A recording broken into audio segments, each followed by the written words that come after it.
Start out with the positive things about the house first, and the roof is the positive thing to talk about. It's in pretty good shape. I like that it's, back on that creek lot, but there's a lot of drainage issues that we've got to go through. So I checked the meter to see if there's any movement in the meter that would tell me that there's a slab leak or something, that's related, and everything was just perfectly still, so I didn't have any issues. Cracks in the driveway, and you can see we've had some plumbing repairs, potentially to a sewer line. It could have been a main water supply line since that water line's coming out because the meter's right in the middle of the driveway. On the east side, just high soil, which is more conducive for termite activity. And then this was a really weird thing. So these are the back sides of that garden tub, and this is the back side of the sinks. And they added these cleanouts. So typically you don't add these kind of cleanouts, just kind of peculiar. And then you could tell that all of this was kind of dug up. So they've been digging and been working on that back there. In the perfect world, we'd like to see the downspouts extend 36 inches, but a lot of heavy soil erosion back there. I tried to kind of peep over the fence to see it.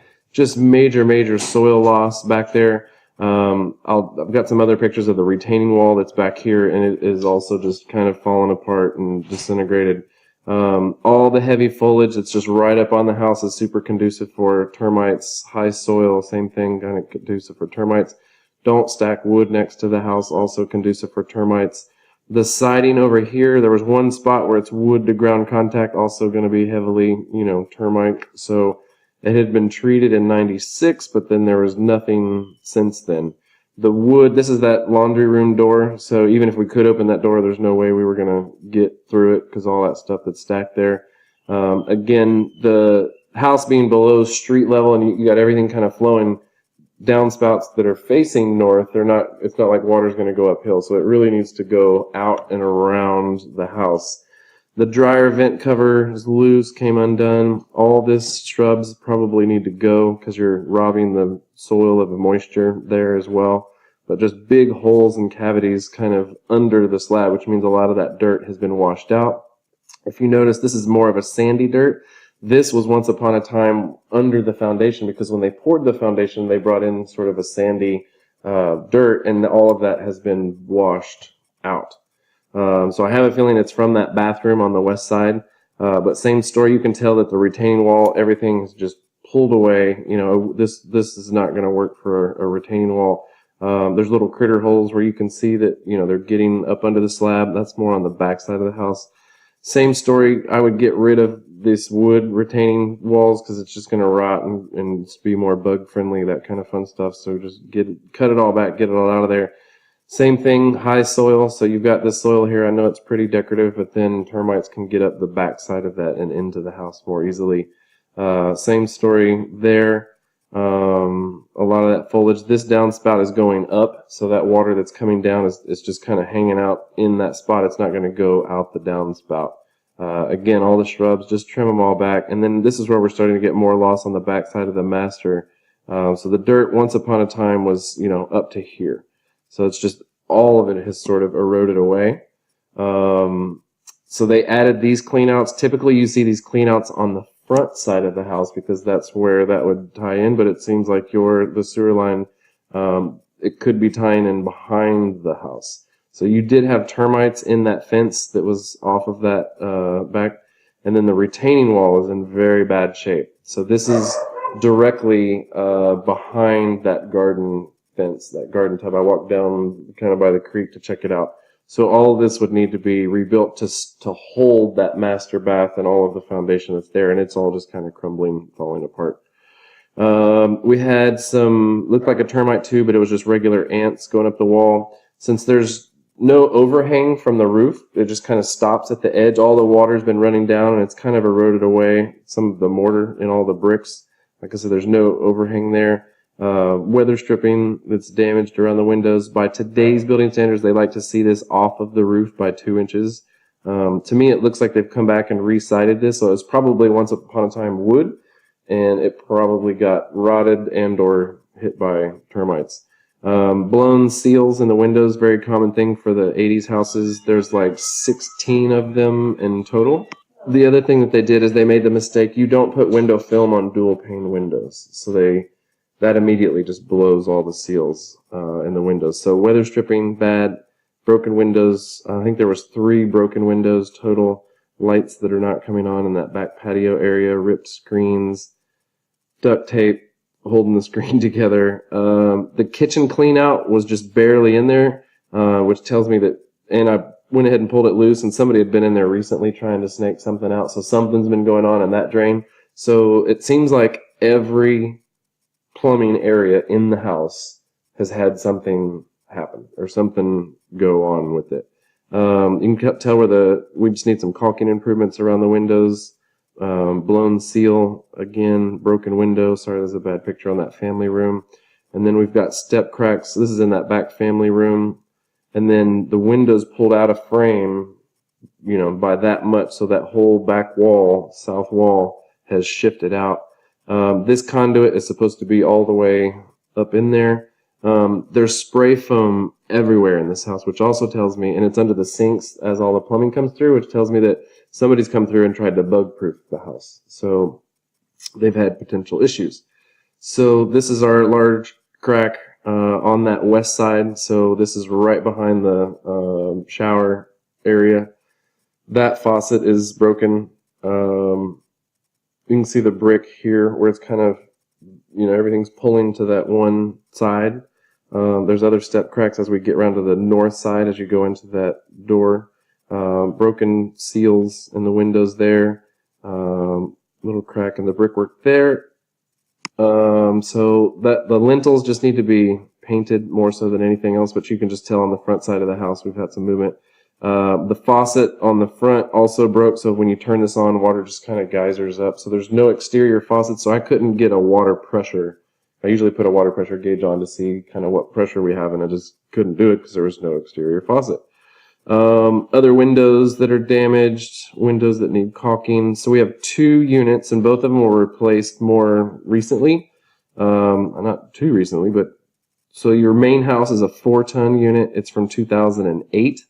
It's a 13 SEER unit. Just the deteriorated insulation on that one. You can tell the motor's starting to overheat, so you'll probably end up putting another motor in here fairly quickly. But it's not like you need to replace the whole thing. It's just, you're putting that motor in there. The other unit, 2009, 13 SEER, 3.5-ton unit. So you have lots and lots of air for the place. You also have the newer refrigerant, which is not as expensive as the older refrigerant. So that's a nice thing to have. Technically, the breaker is supposed to be a 40-amp breaker. Nobody ever replaces this when they replace the unit. And this is outside, just on the back side of that bathtub, the Jack and Jill bathtub.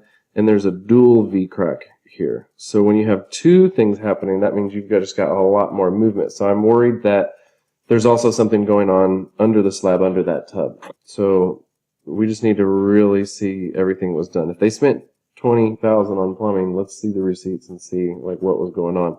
But you can tell that window was pulling out of frame so much that they just put the spray foam in there. Again, it's not the proper thing that you're supposed to put in there. And then just other little step cracks along that side as well that continue sort of toward as you go to that garden. This is the back side of the sink. It just kind of continues up. The flashing where the one roof meets the other, again, spray foam is not the thing that you're supposed to use. Somebody just went nuts with all the spray foam. Gutters draining to the roof. You can tell we've had a little squirrel or something chewing, trying to get into the attic. And then this is sort of outside the laundry room. Again, it's a dual V crack, split crack going up. And that's everything that's on that west side that's trying to, move south. The ceiling fans pulled loose in 2 different spots. Extension cord being used as wiring is no-no. There's on the back side of the garden tub, so there's just wires that are hanging out. So there used to be a light fixture there, and they just are live wires because the other light was on. And so I did kind of the garage separately, even though it's technically attached to the house. Little minor wood rot at the bottom there. We need to make sure that all the gutters and everything, they did oversized downspouts, but they're not draining out and away from the house. Water's not going to go uphill. Again, with the wood being stored next to the house, all this stuff needs to be cleaned off and cleaned back. Same thing there. We do have a little crack in the garage on the west side, and then you can tell on the front side, the north side, that brick has pulled away because you got a pretty good gap around the windows there. Getting up on the roof, the felt paper's not going over the drip edge. Just the gutters need to be cleaned real bad. You've got a little critter poop up on the roof, so I found some raccoon prints. They just didn't cut those ridge cap shingles square. Again, with the gutters need to be cleaned. Just little minor foot traffic damage. And then this thing here, the way that it's flashed, it's just kind of funky. You could see the little raccoon paw prints in the glass on top of it, so I could imagine taking a shower and looking up. That'd be kind of crazy. Just needs to be cleaned. Little flashing that's lifted. That's the furnace for the main house. You could tell we had some hail damage there before. Keep the trees trimmed off the roof so that, you know, you don't give Mr. Raccoon access to the roof. It'd be nice. And there's a brick just laying in the gutter for whatever reason on the west side. I don't know what that's all about. Garage is pretty packed full of stuff. Little cracks in the floor of the garage. They disconnected the remote for the overhead garage door, and it was unplugged. So I went to plug it in, and I was like, where's the button? And there's no button. So, yeah. This is where the other water heater's at, is in that little closet. It's a GE 2009 50-gallon. This is the blow-off that's supposed to go outside, so that way if it ever has to blow off, it can. There's no pan in place, just dissimilar metals. We've got some droppings, mouse droppings on top of the tank. The flues kind of rusted out there. Corner separations in the walls of the garage. It seems like we've had some termite activity in the upper part where the wall meets the ceiling in the garage. Surface damage walls in the garage. This is where it was treated in 1996 for termites. Carpet stains. I just quit taking pictures. Burn marks in front of the fireplace. So this is from the leaky tub and the Jack and Jill, where it's just coming through the wall into the carpet. Our other water heater is also 2009, 50-gallon. So in 2009, they spent a lot of money replacing a bunch of stuff. Dissimilar metals cause electrolysis. They had to cut the door to get that new water heater in there. So they left the door handle part there, but then they cut away the rest of the door to get that to fit in there. It just tells me that what really wasn't done in the most professional-like manner. The shutoff for the water heater has just got a lot of corrosion on it. I'd probably change that out. We've also got mouse droppings on top of that water heater. So I turn the heat up, turn it all the way on, let it run for a little while. So the patch in the floor there's also a patch under the toilet. Tells me that they had some sewer line issues because they had to go back. Now the toilet in the Jack and Jill, I'll get another picture of that in a second. All the tiles are broken around it, so that tells me that it's sunk down, the flange is broke. Seemed like we had some moisture getting in the walls. This is in the master. There's kind of some mildew, moldy, funky bits in the wall. That's on the west wall in the master. Cracks in the floor in the family room. The panel box is 150 amp. I thought that it had possibly been changed out, but I don't think that it has. It's a square D. You got little critter activity in there, but since the foundation, as much as it's moved, it's actually moved all the wires and everything over. So that's why it can't sit straight. More little critter activity in the panel box. Double tap neutrals, just kind of electrical picky stuff. By today's standards, it doesn't fly. Cracks in the floor in that family room. So I don't know why they took those tiles out back there, but the commodes were flushing.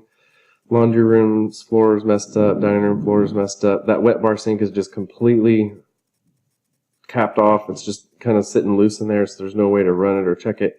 Surface damage walls, stress cracks. So in the report that you're going to get where the dots are on the windows, and they're going to have all color coded. So there's some that are the locks are broken, or that the window seals are broken, and all of that'll be in there. This is in that front corner bedroom, and that cabinet has dropped. That's kind of foundation movement. And then why they did this with the wood, so that's just clearly leaking, and that's where all that water's come from in that bedroom. In the master bedroom on the north wall, we've also had some water intrusion through there once upon a time for a reason. A lot of doors that aren't latching because just foundation movement. The crack in that plastic in that little dome part of the atrium thing.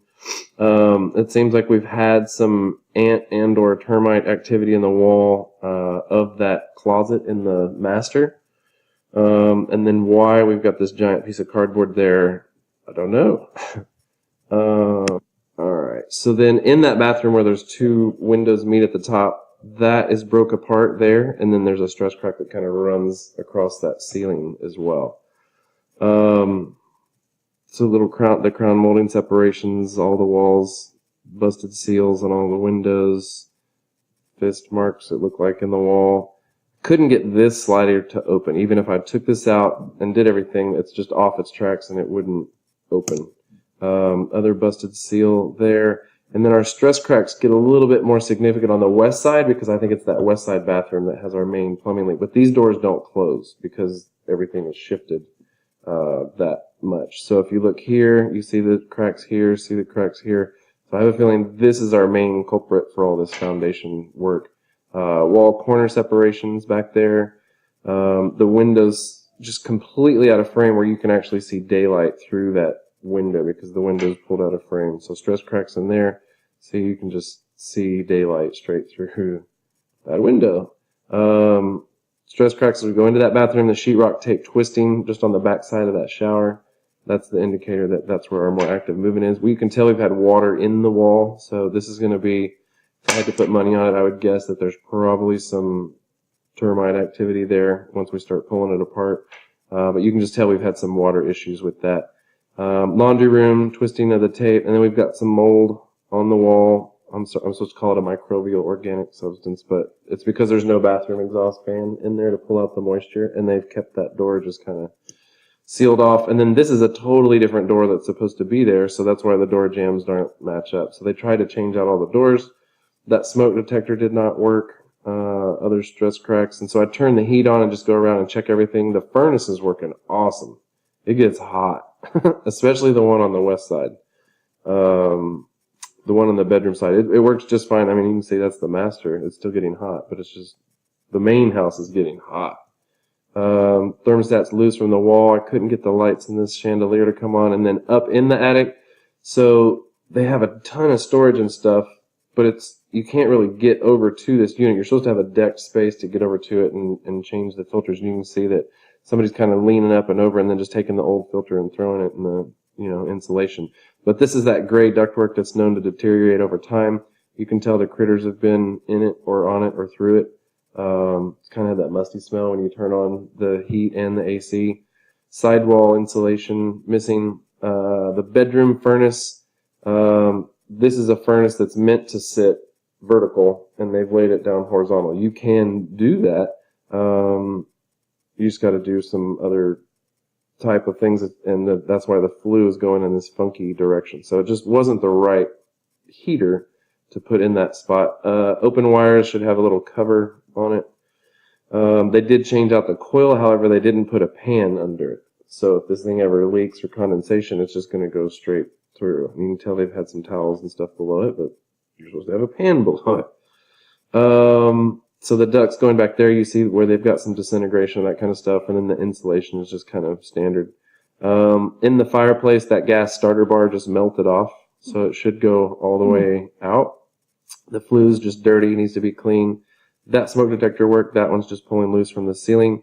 So by this time I've ran all the cold water, I've run all the hot water. The faucet handle's missing on the left side of the sink. We did have some leaks previously into that cabinet. Same thing on the other one. The aerator for that tub is just so clogged that it's just spraying water everywhere. We did fill that up, and then I went on the back side of the house to see if there was anything leaking, and there's no water coming through, so that's good. But just nail pop ceilings in that bathroom usually indicate some sort of roof leak, something like that. I couldn't get that fan to come on. The commode was flushing fine. We had water stains on the ceiling in the living room, so this is where the main air conditioner unit is, and there's probably no pan under it either, so that's why we're getting drip, drip, drip. That had leaked under there, and that white stuff may be some sort of bug killer that they're trying to kill, or I don't know what they're doing, because that other west bathroom sink is very similar. So stress crack in the ceiling in that west hallway. That sink will not come on. There's no water coming to it. You can tell inside